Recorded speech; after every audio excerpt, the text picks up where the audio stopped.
Oh, look at that. It's week 11 in the NFL season. My predictions are getting worse, and the Packers are getting worse. Great.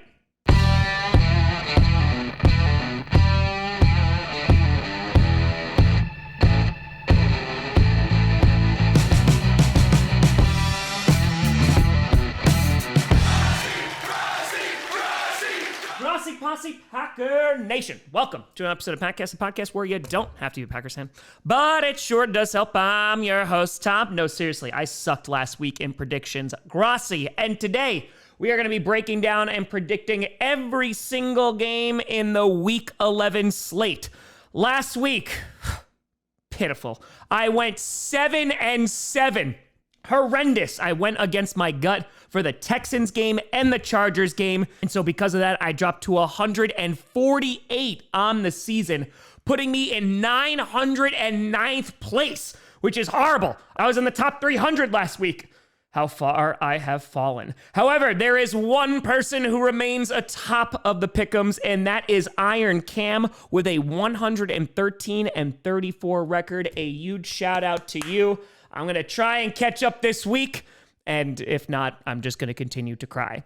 Before we get into the predictions, I want to say a big shout out and thank you to you all. These past couple of days, we've been flying up in subscriber numbers. We just hit 927,000 subscribers here on YouTube this morning, which means that we are 73,000 subscribers away from 1 million. This show is and has always been for the past 11 years completely and totally free. It is free to subscribe, so feel free to support the channel. There are no sponsors whatsoever. I'm not trying to sell you anything. Just been making football content for over a decade, and I appreciate you. Starting off with Thursday Night Football.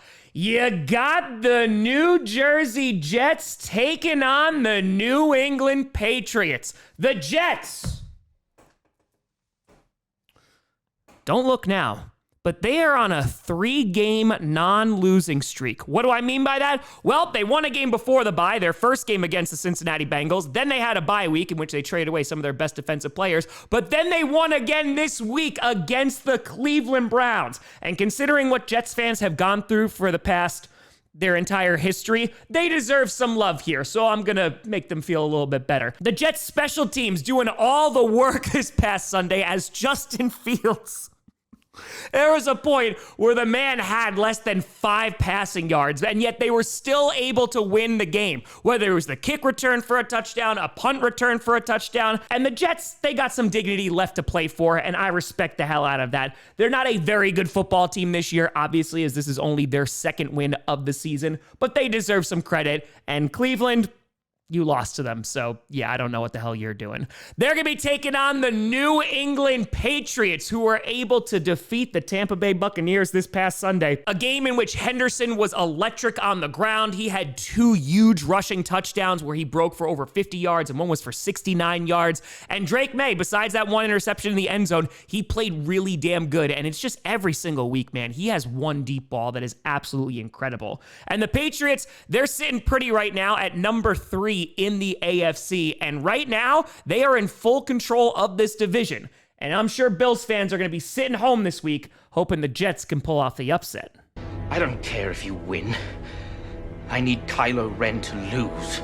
And this game is being played in New England, and while the Jets are on a win streak right now, the Patriots are as well, and they've won a lot more games. So because of that, I'm going to have to go with the Pats to get the win. You never know, because you had the Dolphins and Bills game, and that's a divisional game, and things got very wonky there. But the Jets are going to need Breece Hall to run his ass off in order to beat the Patriots on Thursday night, and I just don't think that is going to happen. So I got New England getting the win, and the Empire continuing to dominate. Then on Sunday morning, you got the game coming out of Madrid between the Washington Commanders and the Miami Dolphins. I am so sorry that this is the first NFL game in Madrid. People in my country consider this an act of war.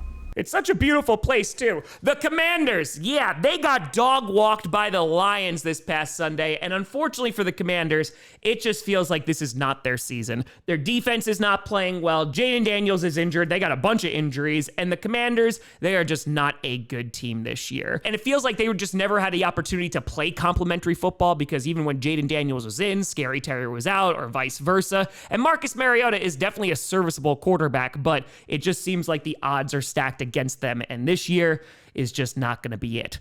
They're going to be taking on the Miami Dolphins, who had a huge upset against the Buffalo Bills this past Sunday. Not only did their defense play well, they were making Josh Allen's life miserable, but on top of that, Devin Achane was flawless on the ground. And Achane's just a really damn good running back, and I know that the Dolphins have not had a good season overall, and apparently it just took Tua getting pink eye for him to start throwing the ball well. But yeah, these little things are something that the Dolphins need to hold on to. I mean, hell, it was the first win over the Bills in over 1,100 days. And so in a season that has not gone their way, you have to find little pockets of joy, Dolphins fans, and I hope you're able to find some on Sunday. I know Mike McDaniel did because he went around and trolled Bills fans. But here, looking at this game, I think the Dolphins are objectively the better team here. While they definitely have not been consistent at all, I just don't believe in the Commanders' defense, and I gotta be honest, I don't really believe in the Dolphins' defense either, but 2 games so far this season, they have shown up, and I think they might be able to show up again on Sunday. Being played overseas, no Jaden Daniels.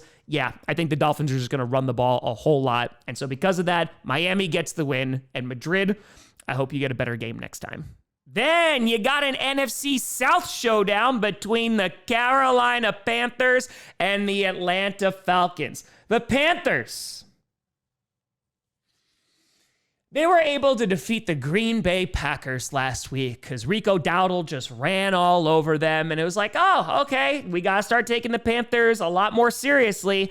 And then they played the Saints and lost to a quarterback in his second start. How'd the Saints win? They shut down Rico Dowdle. I wish the Packers could do that. But the Panthers losing against the Saints this past Sunday, and Bryce Young, now for a couple of weeks, has definitely been struggling. He did not look good in that game against Green Bay. He definitely did not look good in that New Orleans game. And it feels like for the Panthers, they take 1 step forward and then take 2 steps back, because we're still questioning if Bryce Young is the guy there in Carolina. And if he's not, well, then there's going to be some interesting conversations in the offseason. But they're going to be taking on the Atlanta Falcons, who I think they're going to be having some interesting conversations in the offseason as well, as they were not able to hold on to a lead and lost against the Indianapolis Colts last week in Germany. And for the Falcons, their defense played pretty damn well. Not their run defense, but they were able to get after Daniel Jones and sack him 7 times. Unfortunately, things could not translate on the offense. On top of that, we have not seen Bijan Robinson, it feels like, in a few weeks since that Bills game.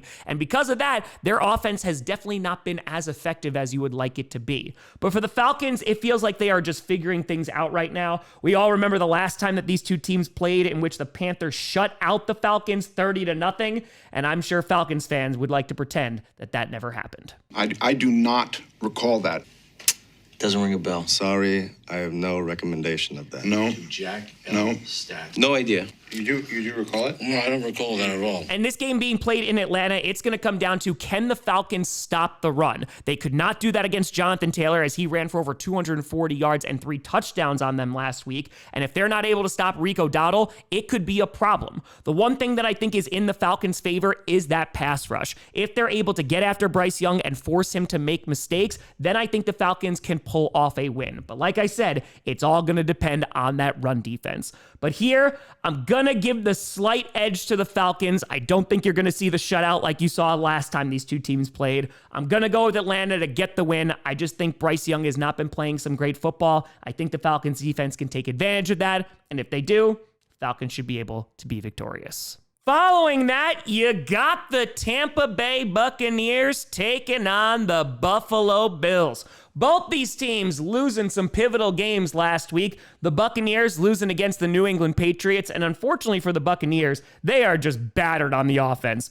Bucky Irving was seen in practice, and so that is definitely something to be optimistic about. We're still waiting on Chris Godwin. The last thing that I read is that there is no timetable for him to return, but hopefully we see him sooner rather than later. And Baker Mayfield, he played pretty damn well on Sunday. He was able to sling that ball, but unfortunately, the run defense of the Buccaneers allowed those big-time runs by Henderson, and on top of that, the Buccaneers also couldn't get the run game going as they desperately missed Bucky Irving, and unfortunately, that led to a loss against the Patriots. They're going to be taking on the Buffalo Bills, who, as we just talked about, lost to the Miami Dolphins, and it was not a particularly close game. So what does that mean? The Bills got some issues. Their run defense is bad, the lack of wide receivers, and every single time Josh Allen gets hit, he does this.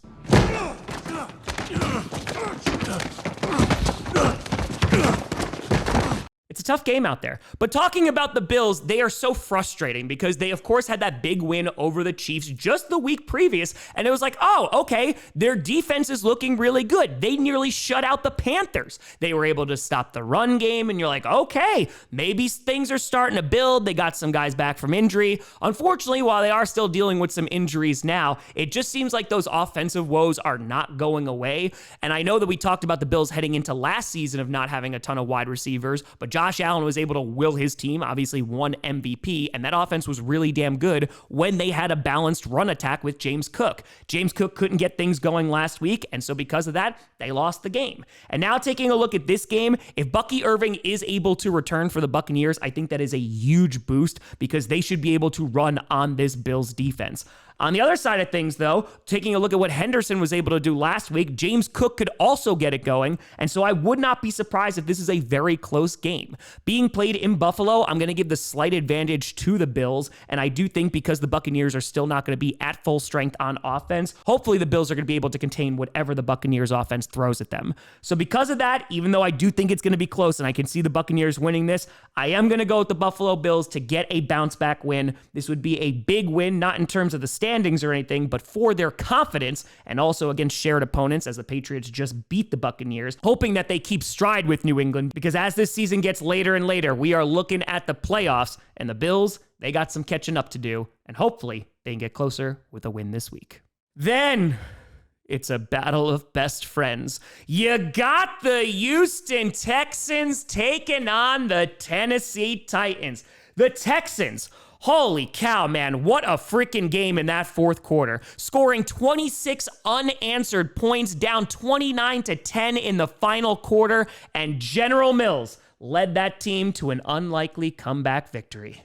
Americans play to win all the time. I wouldn't give a hoot in hell for a man who lost and laughed. We salute you, you son of a gun. But yeah, the Texans, it looks like the offensive line can protect Davis Mills better than they could protect CJ Stroud, who was still out last week. We'll see what his status is going to be going into this game. But the Texans are just a frustrating team because they have a phenomenal defense. You can make an argument that they are the best defense or at least a top 3 defense in the NFL right now. And it just seems like the offense is nowhere near matching up. Unfortunately, offensive line issues, of course, wide receiver injuries, and on top of that, CJ Stroud has not been playing his best football this season, and that has equaled out to a very disappointing 2025 campaign.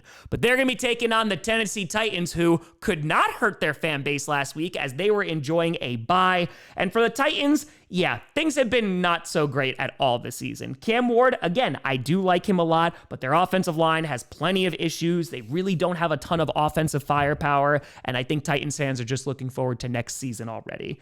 This game, the Texans should have this one in the bag. Their defense is really good. And while the Titans' defense is definitely not the worst, their offense might be. So because of that, I am going to go with Houston to get another win, regardless of what quarterback plays. And for the Titans, only a few more games left. Following that, you got an NFC North showdown between the Chicago Bears and the purple incarnation of Satan, the Minnesota Vikings. The Bears, don't look now, but they got themselves another win and are currently sitting in second place in the NFC North. Excuse me, I have to vomit for a moment. But it was a wonky game for the Bears as the Giants were winning that game when Jackson Dart was in. However, Jackson Dart then suffered a concussion. Russell Wilson came in and did Russell Wilson things. And the Bears, especially Caleb Williams, was able to put the team on his back in that fourth quarter and lead them to victory. And after seeing the tape on Sunday, I'm sure Bears wide receivers are going to be putting in some extra work before this divisional matchup.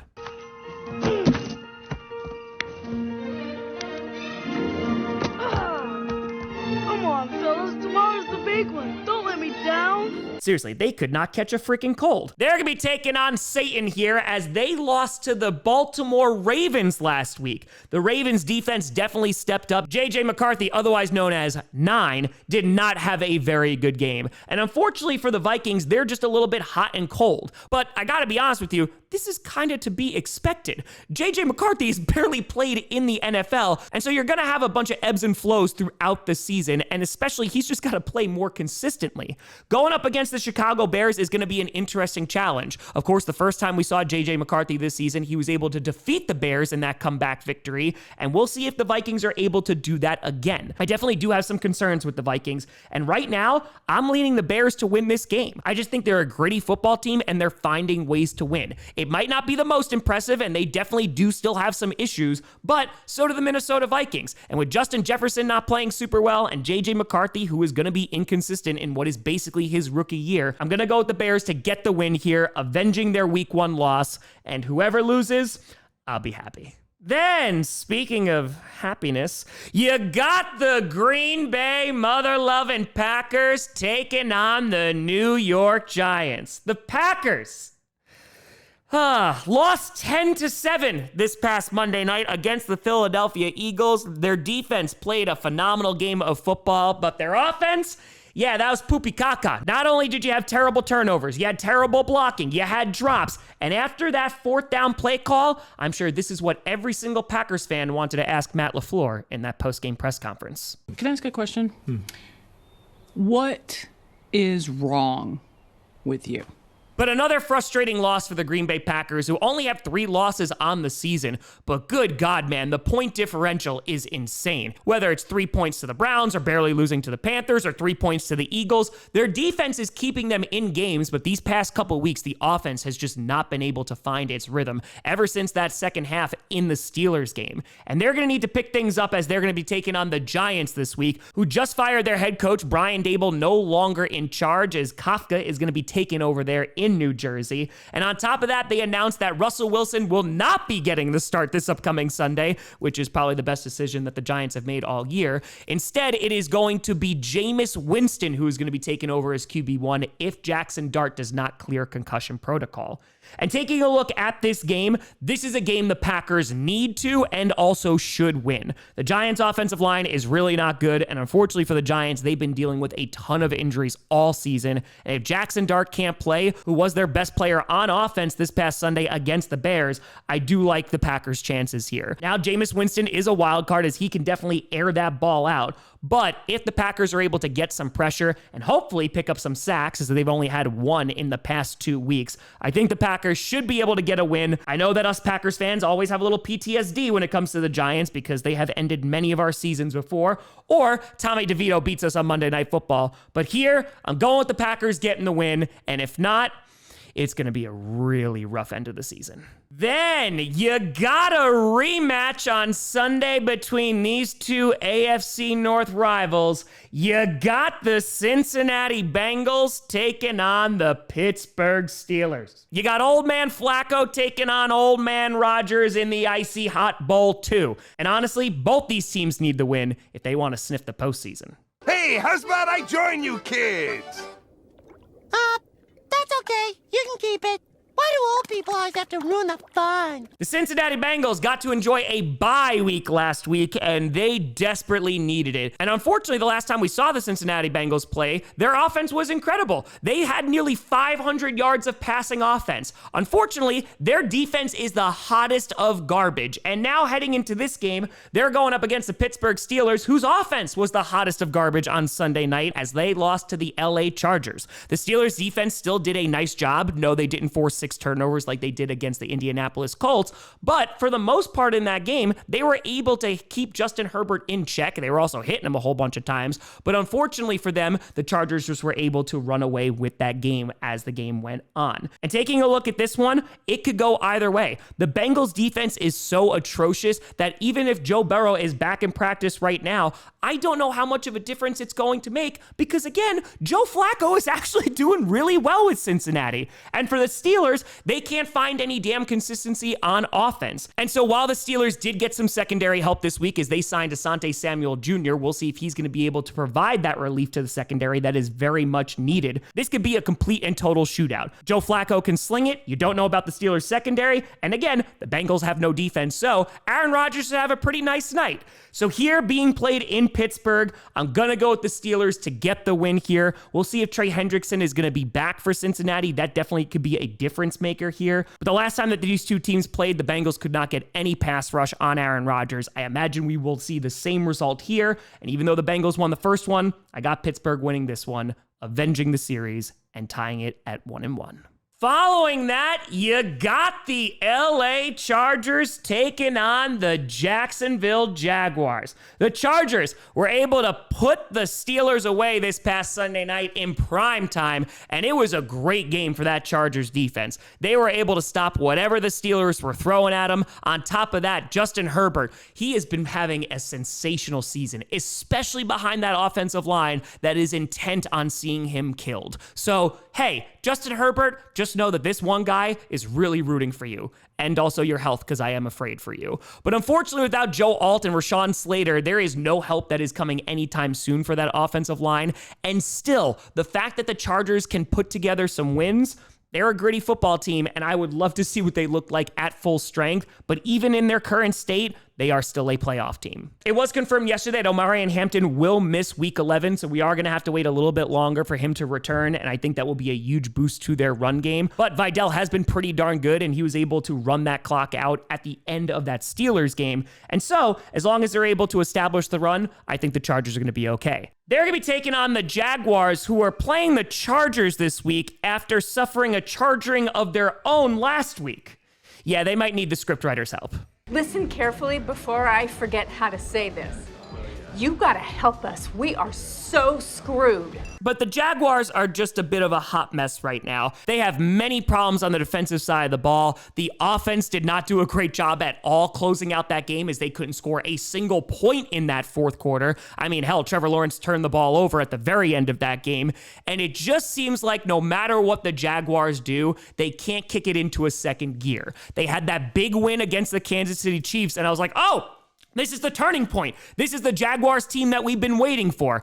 And then what happens on Sunday happens. And I feel like even though the Jaguars did get Jacoby Myers, who was their leading receiver this past Sunday, they already lost Travis Hunter for the year as he had to undergo season-ending knee surgery, unfortunately. And so because of that, I think their wide receiver problems are going to continue. That and going up against a very good Chargers defense right now, I think the Jaguars are definitely at a disadvantage. And so even though it's being played in Jacksonville, I'm going to go with LA to get the win here. Who knows? Maybe that Jaguars pass rush is going to show up because it's against that Chargers O-line. But here, I'm going with Justin Herbert to get them the win. And let's just hope he can get out of there in one piece.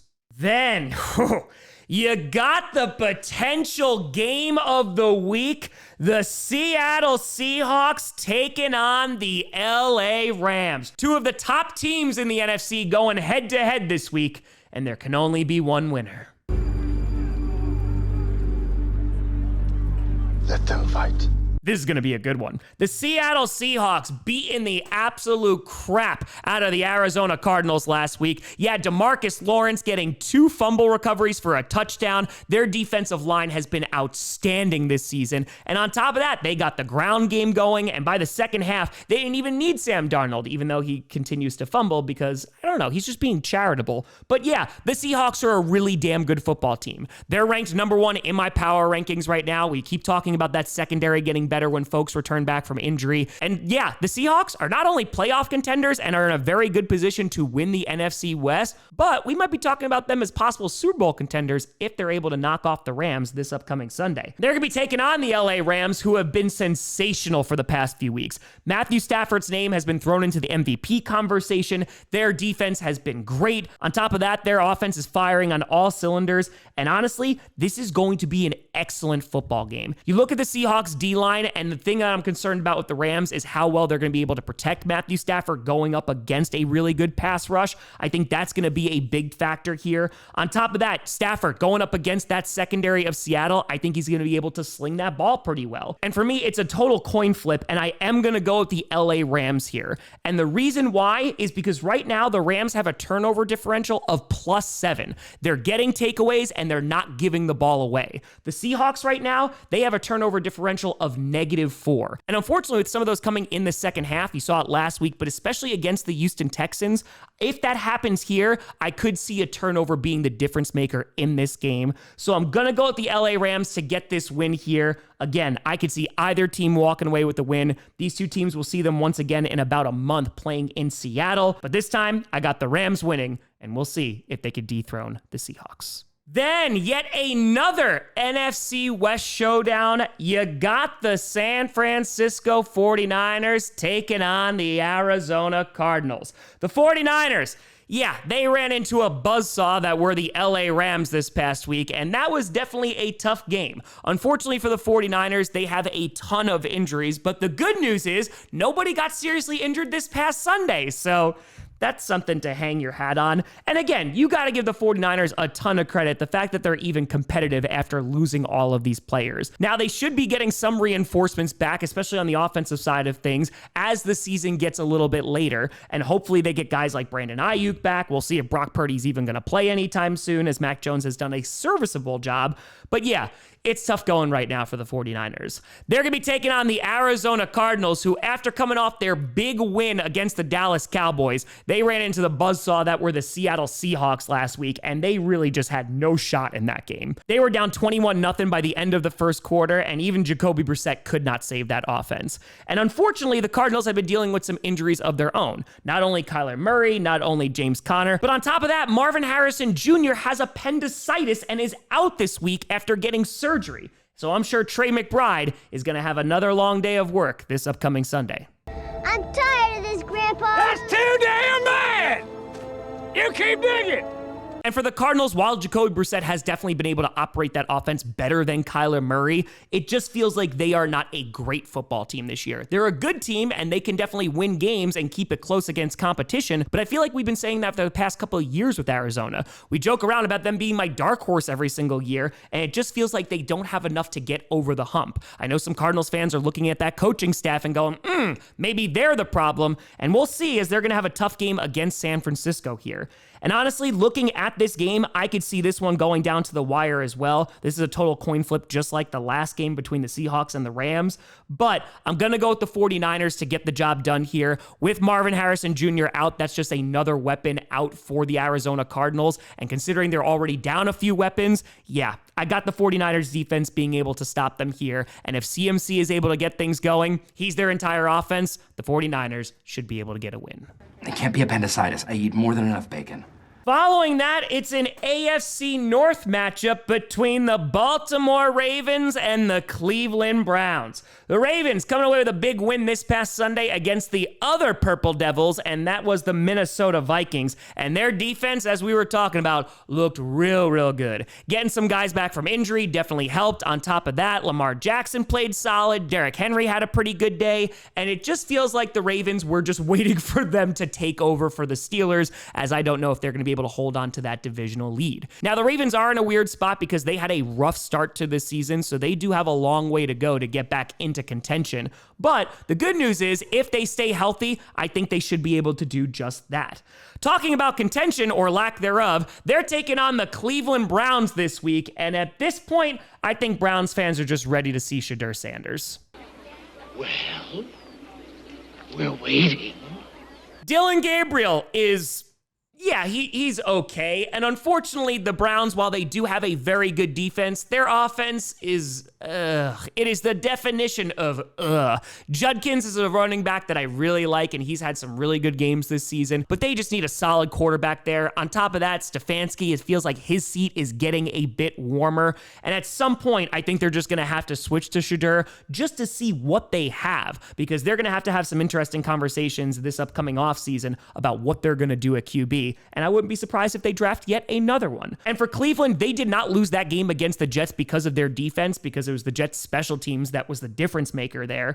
But going and stopping Lamar Jackson and Derrick Henry is definitely going to be difficult. But with the Ravens defense playing as good as it did last week, if they're able to do that against this Browns offense, I think the Ravens should be able to get the win here. Baltimore getting one step closer to Pittsburgh, and Cleveland fans getting one step closer to the offseason. Then, this is going to be a good one. You got the Kansas City Chiefs taking on the Denver Broncos. The Chiefs, they were able to enjoy their bye week last week, but most importantly, Simmons is back on that offensive line, who has been desperately missed. One of the big problems with the Chiefs so far this season has been protection of Patrick Mahomes. Not only that, but their run game really has been stalling out at times, and hopefully with Simmons back, both those things are going to improve, and we might see it this Sunday.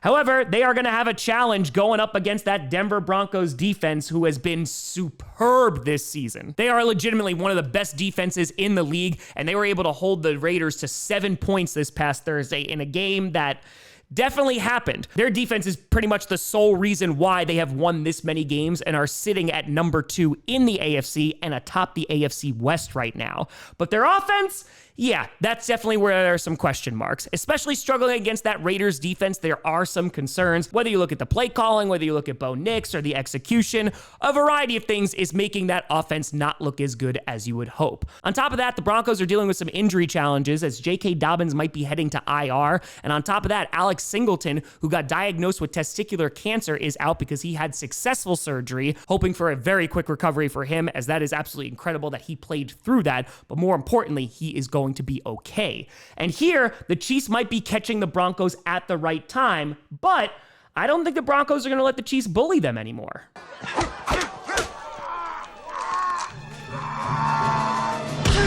Because with that defense, I think they can cause a ton of problems for the Chiefs offense.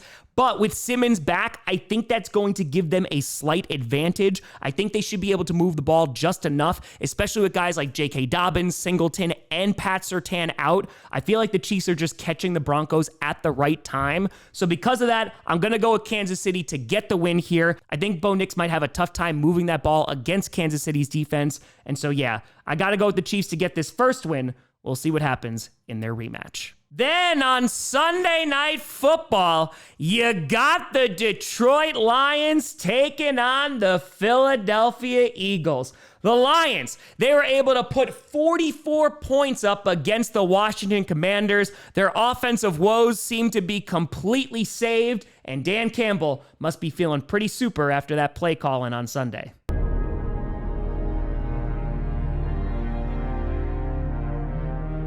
Turns out it was just the glasses the whole time. But yeah, Dan Campbell taking over for John Morton for play calling duties, and it made a significant difference. We'll see if it's going to be consistent throughout the rest of this season, as I'm sure Morton is not going to touch an offensive playbook for the rest of the year. But the Lions, they were able to get things going on the ground. Jahmyr Gibbs had a really good day. Jared Goff was well protected. And so they were able to handle a beaten up Commanders football team. They're going to be taking on the Philadelphia Eagles, who did not put up an offensive showcase this past Sunday because, yeah, they won 10-7 against the Green Bay Packers. However, you got to give a lot of credit to that Eagles defense. Jalen Phillips, who they just got from the Dolphins, looked really damn good on Monday night as he was causing problems all night for the Packers. But for the offense of the Eagles, yeah, it was another frustrating night as Eagles fans have not been happy with Patullo all season. But before the bye week, they had those really nice 2 weeks in which Saquon was able to get things going. Jalen Hurts was throwing touchdowns. But this past Monday night, A.J. Brown was nowhere to be seen. Saquon was held for under 3 yards per carry. And yeah, you do worry about Philadelphia a little bit as we get closer and closer to the playoffs.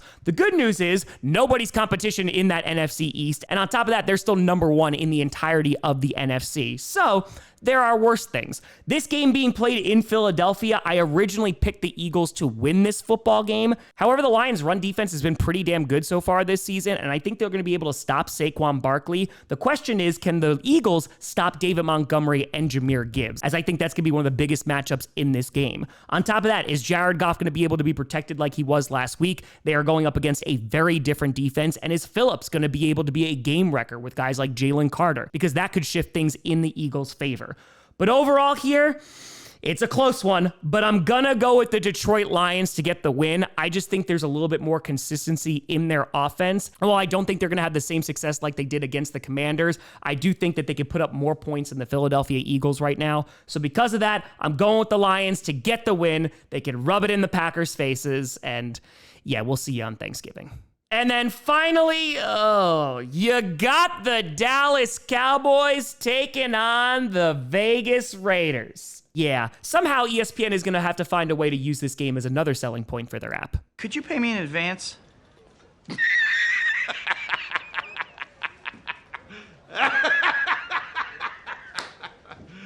You serious? The Cowboys enjoyed themselves a bye week last week, not only because they didn't have to see their defense take the field, but they also made a massive trade for Quinnen Williams from the Jets, and I think that is honestly a great acquisition for the Cowboys. We are still waiting for Overshown to come back, who should be back within the next few weeks. He was recently activated from IR, so we should be seeing him in the coming weeks, which should be a big boost for that defense, especially if he's playing like he did the previous season. And taking a look at this game playing against the Raiders, they lost a 10-7 matchup against the Broncos in an ugly Thursday night football game. And for the Raiders, yeah, it has been a pretty tough season. Geno Smith has cleaned some things up the past few weeks, so that's been nice. He hasn't been turning the ball over a ton. There's no 3 interception games, so that's a positive. And going up against a not so great Cowboys defense, this might be a really big game for Ashton Jeanty. The Raiders offensive line is just not good though. And unfortunately, even with great players like Brock Bowers, it just feels like this Raiders offense is constantly stuck in neutral, or they're going in full reverse. It's going to be interesting to see how much of an impact Williams has for the Cowboys and if they're going to be able to stop Ashton Jeanty, because if they do, I think this could be a very one-sided affair. This could wind up being a closer game than anticipated if Brock Bowers is able to get things going, because again, the Cowboys defense has not been good so far this season. But I'm going to go with Dallas to get a win here. They definitely need one. I don't think they're going to make the playoffs. They're going to have to really do well with a tough schedule coming up. But yeah, Cowboys should win this game. But for Raiders fans, let's just hope you get some offensive line help this offseason, or a quarterback. But let me know what you think down in the comments below. Who do you got winning? Who do you got losing this week? Let me know. You know, I saw me at TomGrossiComedy.com, and a big shout out and thank you to all the Patreon and YouTube members for supporting this channel. And thank you so much for watching. I'm Tom Grossi, and as always, go Pack Go.